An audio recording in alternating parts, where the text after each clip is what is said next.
Hey, welcome back. I'm Dollar Dave. Today, I want to talk about something that most personal finance people completely skip over. And that thing is this. Most people think their money problems are math problems. They are not math problems. They are psychology problems. The math of personal finance is honestly not that hard. Spend less than you earn, invest the difference into a boring index fund, wait a few decades, done. That is the whole formula. It fits on a napkin. And yet, most people cannot do it. Not because they are bad at math, but because something is going on inside their head that overrides the math every single time. A guy named Ken Honda wrote about this. He's a Japanese author, and he talks about the idea of happy money versus unhappy money. The basic idea is that money itself is completely neutral. It has no personality, it has no opinion about you, it does not care where it goes or what it does when it gets there. Think of it this way. Money is just water, plain water. It is not good or evil. It is not safe or dangerous. It is just a resource that flows. But here's where things get interesting.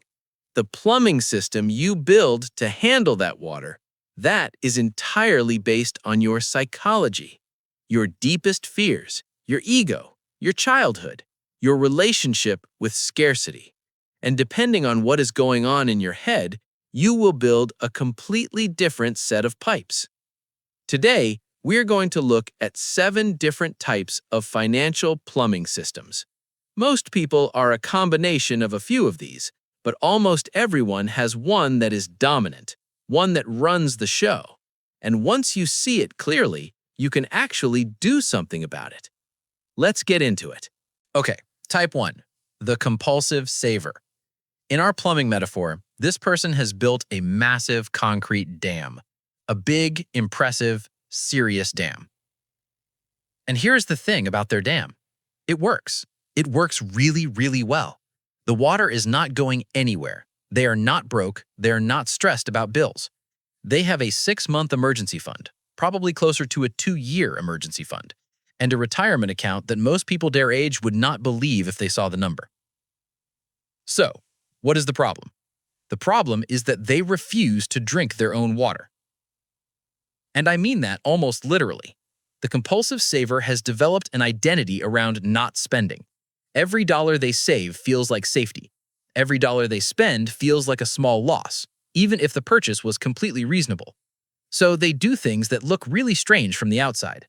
They will have $400,000 in a brokerage account and still feel a physical pang of guilt when they order a $15 burger instead of making something at home.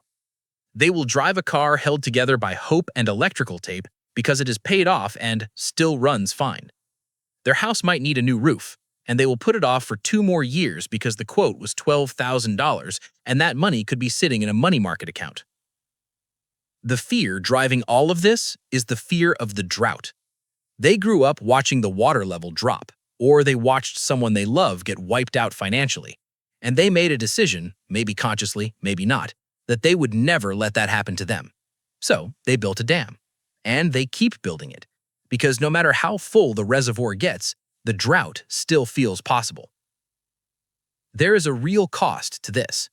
The compulsive saver is often living a life significantly smaller than the one they can actually afford. They are saying no to experiences, to comfort, to time with their family, because they are still operating like they are in survival mode, even when survival mode is completely behind them. So here is the Dave fix. I want the compulsive saver to remember one thing. The goal of saving money and putting it into the S&P 500 is not to die with the biggest high score. There is no trophy at the end. No one is going to hand you a medal for having the fattest account balance when you are 78 years old and can barely walk around the block. The goal of saving is to purchase 2 things, freedom and peace of mind. Today, not someday, today.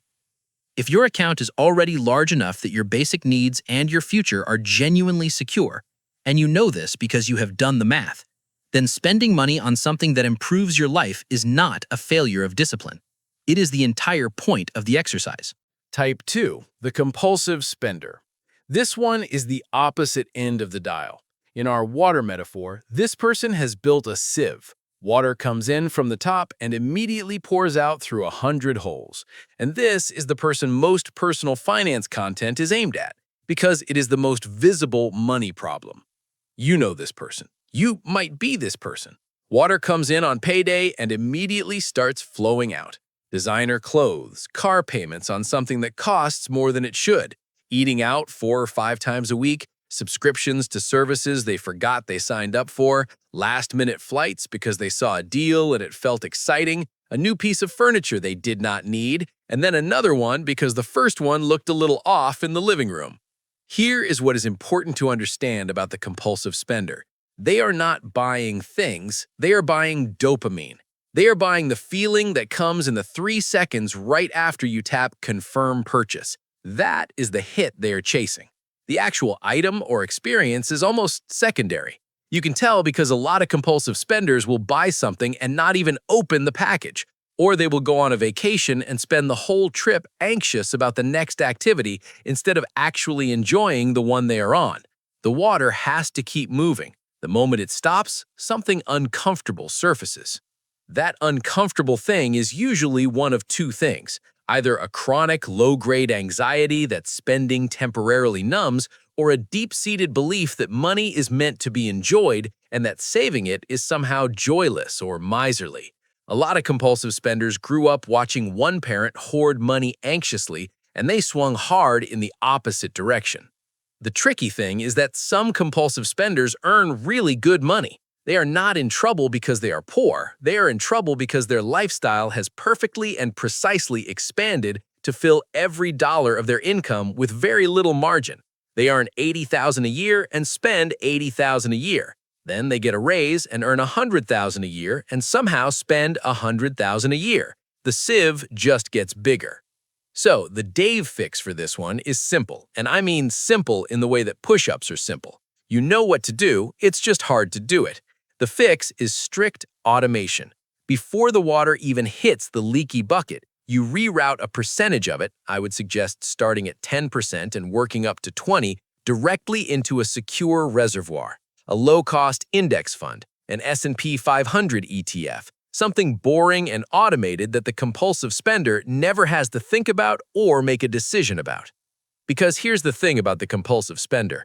Willpower is not their strong suit, and that's fine. We are not going to fight that. We are going to design a system that does not require willpower. Set up the automatic transfer on payday, move the money out of the checking account before the brain registers it as available. Let the sieve do its thing with whatever is left. Over time, the reservoir grows quietly in the background, while their day-to-day life feels exactly the same. Type 3, the compulsive earner. This is the workaholic, and they are interesting because they often get praised for their money type rather than questioned about it. In our water metaphor, this person is the pump, a massive, powerful, tireless pump. Their entire identity is organized around how many gallons of water they can produce. The compulsive earner believes, on some level, that their self-worth is directly proportional to their output, that they are only as valuable as what they produce. So they work, constantly. They are the person answering emails at 11 at night. They take calls during their kids' soccer game. They have not taken a real vacation in 3 years because every time they try, they spend the whole trip checking in on work. They start a side business while running the main business. They take on consulting clients on top of the full-time job. And the earnings are real. The compulsive earner usually does well financially, at least on paper. They make more than most people, but the cost is enormous and quiet. The marriage gets strained. The kids grow up fast while the compulsive earner misses the parts in the middle. The health erodes because there is no time to exercise or cook a real meal or just sit still for 20 minutes. And here is the part nobody talks about. A lot of compulsive earners have no idea what they would do if they stopped. The work is not just income. The work is the identity. Take it away, and there is a frightening blankness where a personality should be. The fear underneath this one is usually one of a few things.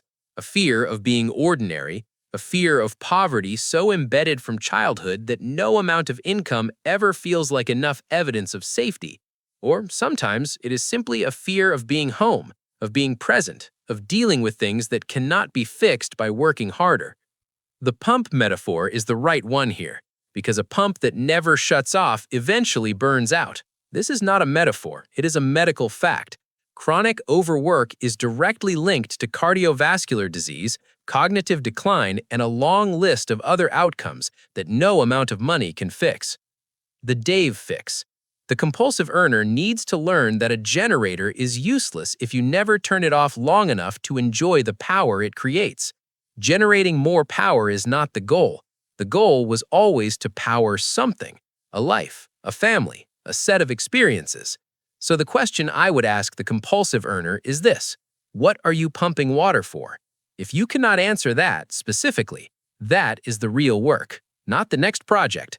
That. Type 4, the indifferent. And this might be the one that looks the most peaceful from the outside, but is actually the most precarious. In our water metaphor, this person has refused to build any pipes at all. They are the cloud. They float around and they trust the rain will fall when it needs to. The indifferent person does not think about money much. They find financial conversations boring. They find budgeting tedious. They find investing intimidating and kind of gross because money feels like a materialistic concern, and they consider themselves above that.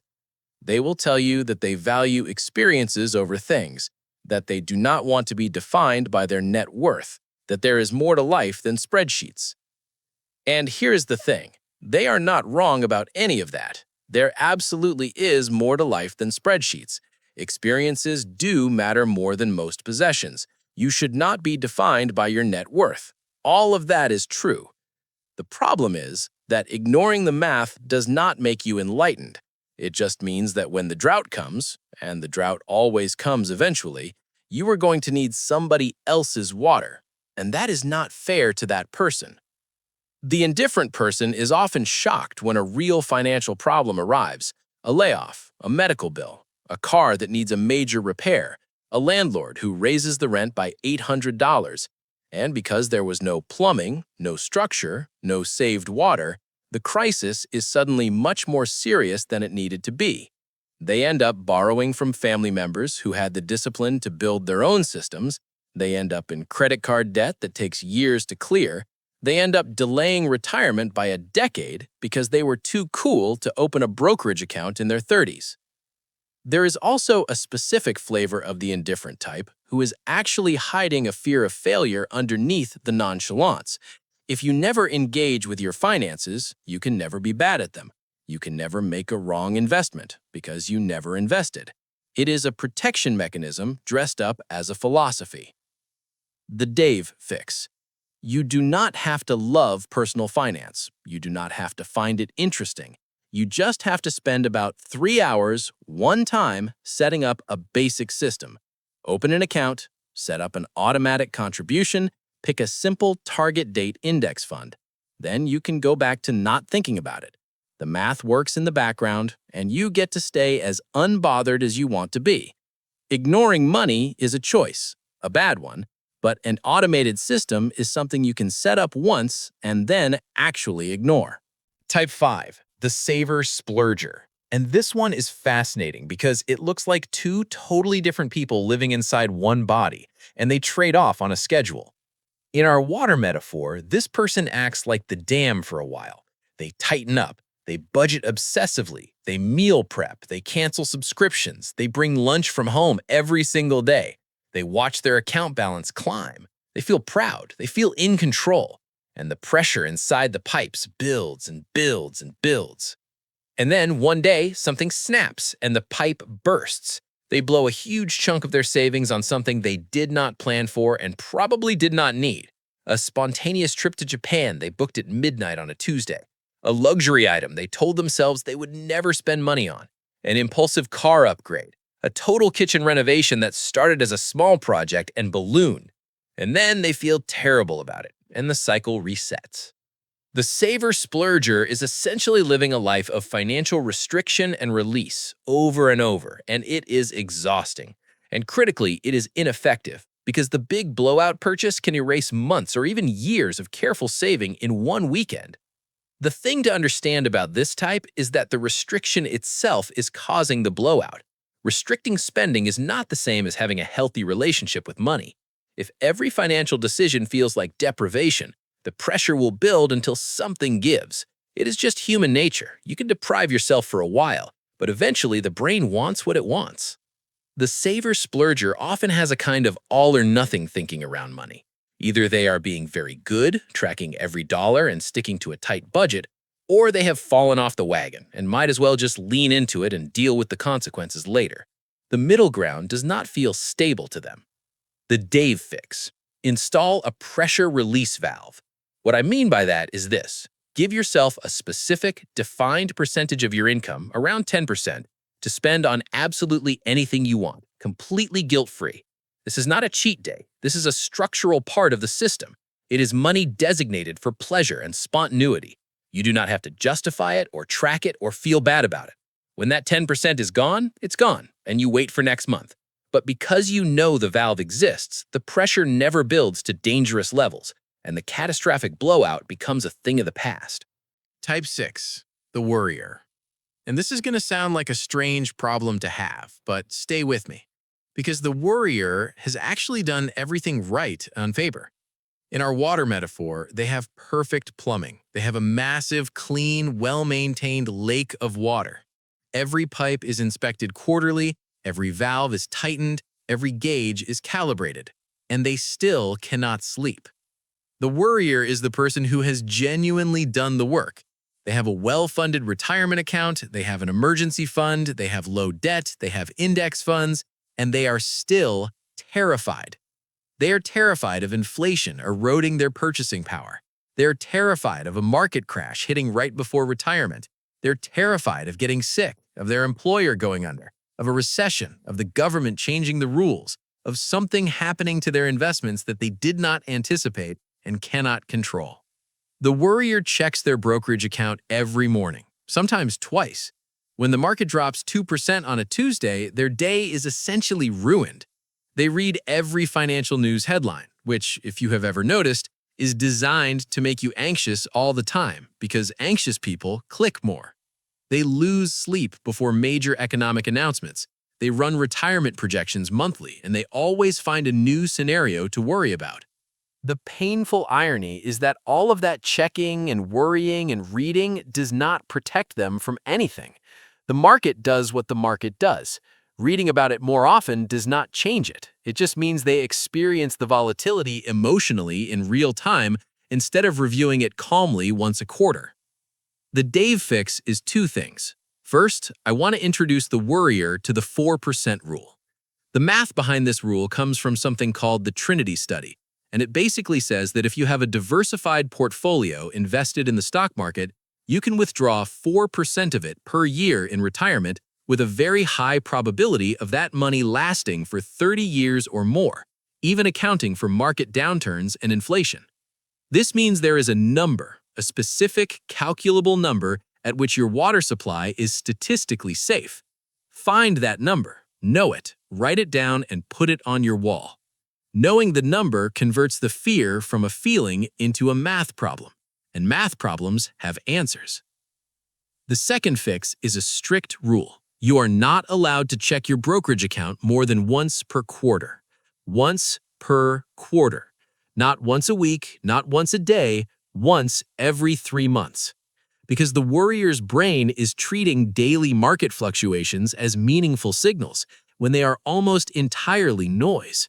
The long-term trajectory of the market is up. That is the data. Everything else is weather.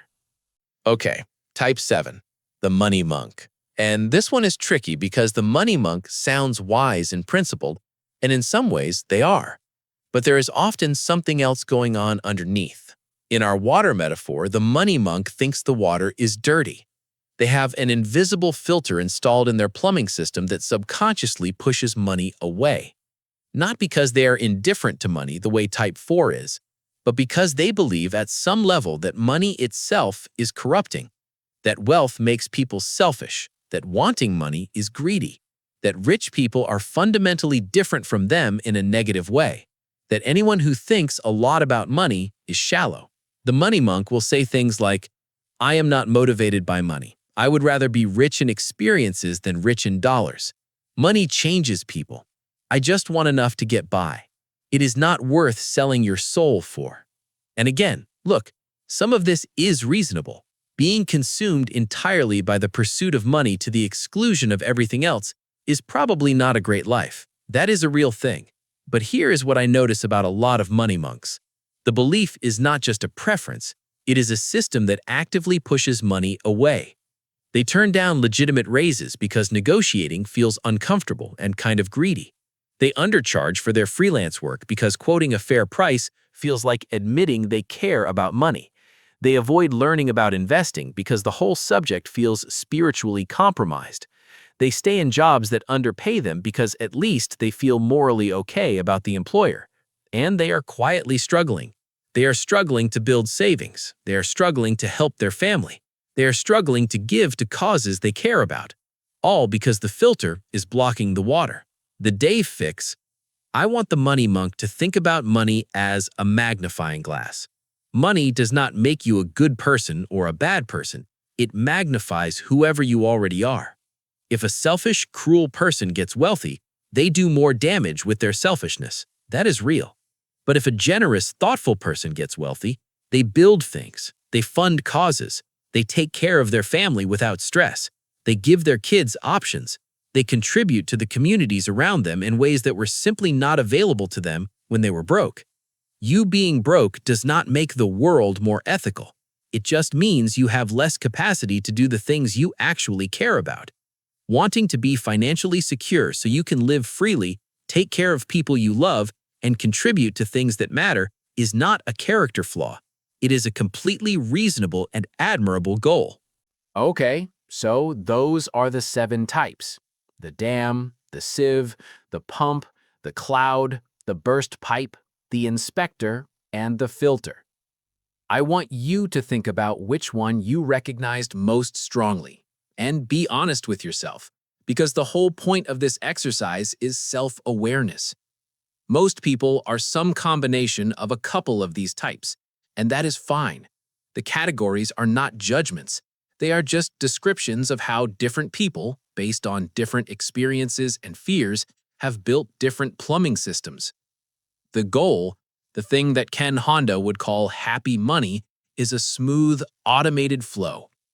You have income coming in, you pump it efficiently by doing work you are reasonably compensated for, you store a meaningful portion of it automatically in the S&P 500 or a simple broad market index fund, and then you happily drink the rest. Not obsessively, not guiltily, not anxiously. You drink it and enjoy it, and let the reservoir quietly grow. That is the whole system. It is not complicated. The water is not the problem. The water is just water. The plumbing is the work. And the good news is that pipes can be rebuilt. Dams can have outlets installed. Sieves can have patches applied. Filters can be removed. Whatever system you are running right now, you built it, which means you can change it. Not overnight, but deliberately, one decision at a time. Let me know in the comments which type you are, or which one you used to be. I am genuinely curious whether certain types are more common in this audience. I'm Dave. Fix your pipes, do the math, and go do whatever you want.